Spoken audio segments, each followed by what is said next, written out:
జై శ్రీరామ్. అందరికీ నమస్కారం. వెల్కమ్ టు న్యూస్ అఖండ. నేను మీ కస్తూరి శ్రీధర్. మిత్రులారా, ఉగ్రవాద దేశమైనటువంటి పాకిస్తాన్ మన భారత్ దెబ్బకు ఇప్పుడు నరకం చూస్తుందటనే. సరే, ఏం జరిగింది, ఏం జరుగుతుంది అనేది ఈ న్యూస్ ద్వారా చెప్పే ప్రయత్నం చేస్తా. ఓకేనా? మన తెలుగు సినిమాలో అనుకున్నది ఒక్కటి, అయినది ఒక్కటి, బోల్తా కొట్టిందిలే బుల్ బుల్ పెట్ట అనేది ఒక పాట ఏదో ఒకటి ఉన్నది.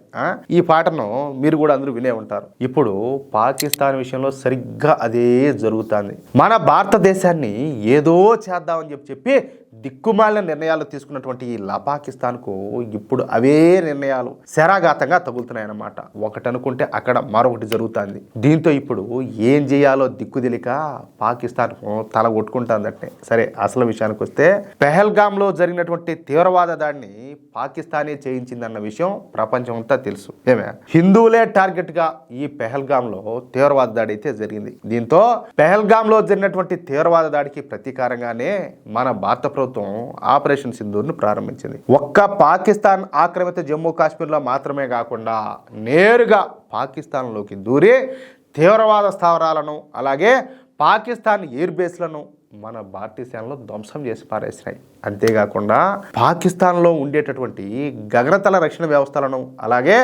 రాడార్ స్టేషన్లను కమాండ్ కంట్రోల్ వ్యవస్థలను నాశనం చేసి పారేశారు. దీంతో హడలిపోయినటువంటి ఈ పాకిస్తాను తమ గగనతలాన్ని మూసేసింది. చూడండి, భారతీయ విమానాలు పాకిస్తాన్ గగనతలాన్ని ఉపయోగించుకోకుండా ఆంక్షలు అయితే విధించిందనమాట.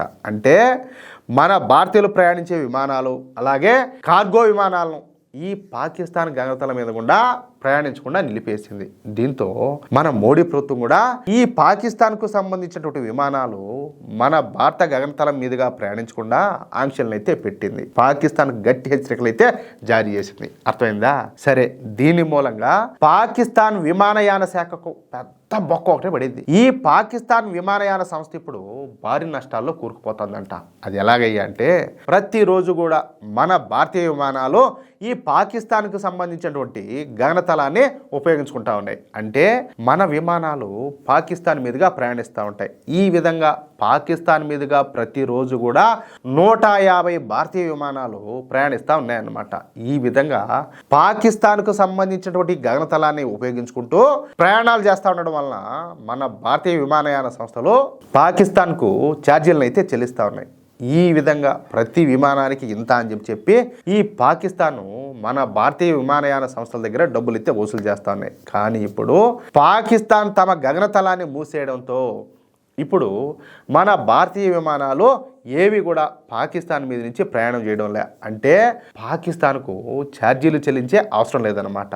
దీంతో గత 3 నెలల కాలంలో పాకిస్తాన్కు 4.10 బిలియన్ల పాకిస్తాన్ రూపాయల నష్టం అయితే జరిగిందంట. ఎంత? 4.10 బిలియన్లు. ఇక ఈ పాకిస్తాన్ విమానాలు ఇంతకుముందు మన దేశం మీదుగా మన దేశ గగనతలాన్ని ఉపయోగించుకుంటూ ప్రయాణం చేసేటి. వాళ్ళే కూడా మనం ఏ విధంగా చేస్తా ఉన్నామో వాళ్ళు కూడా అదే మాదిరిగా మన గగనతలాన్ని అయితే యూజ్ చేసుకుంటా ఉన్నారు. అయితే ఇప్పుడు భారత్ కూడా మన భారతదేశ గగనతలాన్ని మూసేయడంతో ఇక పాకిస్తాన్ సంబంధించినటువంటి విమానాలన్నీ కూడా అరేబియా సముద్రం చుట్టూరా తిరిగి హిందూ మహాసముద్రం మీదుగా ఇతర దేశాలకు పోవాల్సి వస్తుంది. దీని మూలంగా పాకిస్తాన్కు గత 3 నెలల కాలంలో దాదాపుగా 10 బిలియన్ల పాకిస్తాన్ రూపాయల నష్టం అయితే జరిగిందంట. అంటే రెంటికి చెడ్డ రేవడలా పాకిస్తాన్ పరిస్థితి అయితే తయారైంది.